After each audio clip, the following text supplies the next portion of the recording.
I recently had the opportunity to play Jotun by Thunder Lotus Games, based out of Montreal, Canada. Anthony Bianez, our head guy here at MissionStartPodcast.com, was recently at TwitchCon where he met up with the developers of Jotun, and they lovingly gave us a code to review.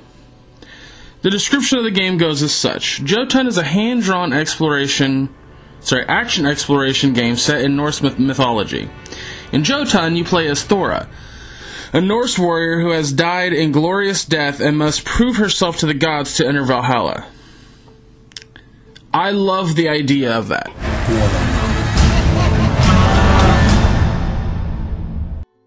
When you see her for the first time, she kind of gives you the idea that immediately she's named after Thor, which is really cool. And I really enjoyed that aspect of it, that it takes place in a different setting than we normally see. The history of the game is very interesting. So the history goes as this, which is on their website. After quitting his job in 2014, Will Dube and friends brought Jotun to Kickstarter in July of the same year. Raising over $64,000 from 2,299 backers, Jotun was also greenlit in under a week. The success of the Kickstarter campaign consolidated the team and the vision and allowed them to get additional funding from the Canadian Media Fund and the Montreal Incorporated Foundation. That's a fantastic story. This is exactly why I'm a big backer and a big fan of Kickstarter games. Sure, not all of them get funded, and sometimes people get screwed over with their money, but something like this comes out, something like Shovel Knight comes out, and it's fantastic. The gameplay is fantastic. Unlike other isometric games, this one has you do a lot more exploring than action. I think that's the idea. The description of the game is an action exploration. Well, I think it should be exploration action. Simply because you're not doing a whole lot of action, you're just running around looking for what you need.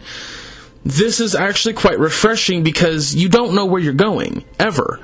And that's fine. Like, you have a real simple idea when it comes to the stone paths that you can see, but other than that, you're lost. You're honestly lost, and that's fine. That's great for what it's trying to do, and that was a lot of fun to try to figure out on my own.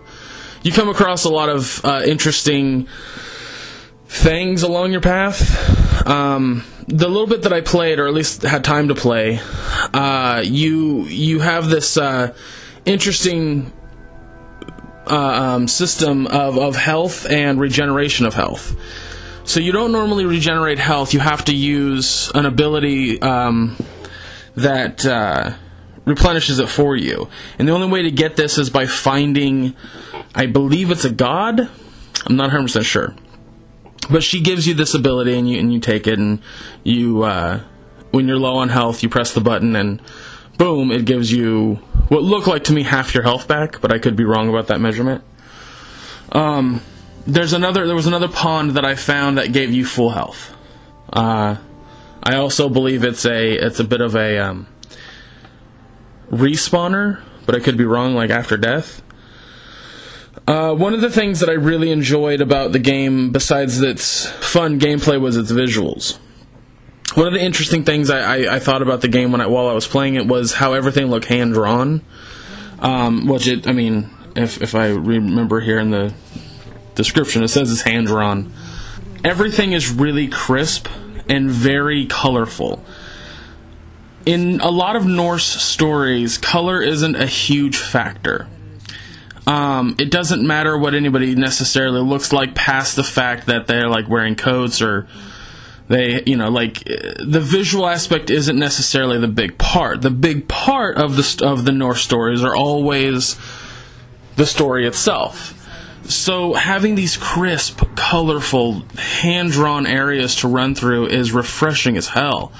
I loved every second of it. I was just like, wow, this game is really pretty. There's these really cool scoping shots where you're up on like a cliff and it shows you like a landscape. It's fucking gorgeous. So yeah, I absolutely adored the visuals and the gameplay in this. One of the things about the visuals that I thought was interesting was how the bosses aren't as crisp and solid lined as everything else. They actually look like they're sketched, which is really cool. I think that maybe because they're bad guys, because they're villains of a sort, they aren't as solid as like Thora and other things that you run into. And I think that's a really cool stylistic choice. I thought that was really fun. I only had the chance to play this by beating 2 different bosses, and my gripes are, I don't really have any. I can see a lot of people not really getting into this because there's not a whole lot of bad guys to fight, but I think that's its charm. I really do. I think when it comes down to enjoying a game for how it functions and how it plays, enemies aren't 100% necessary. So having it basically be, from what I can tell, a little bit like Shadow of the Colossus in that, I couldn't be happier, and I really do want to play the rest of this game. I give Jotun a 9 out of 10. Currently this game is on Steam for Windows, Mac, and Linux right now. Go pick it up. I'm not 100% sure how much it is, but I know it's worth it. Especially if you kind of like puzzly games that have a little bit of action. You can also follow Thunder Lotus Games on Twitter and Facebook at Jotun Game. And you can go check out their Kickstarter. Maybe throw a few bucks their way if you feel like it's worth it. Thank you for listening. Check out missionstarpodcast.com for more reviews.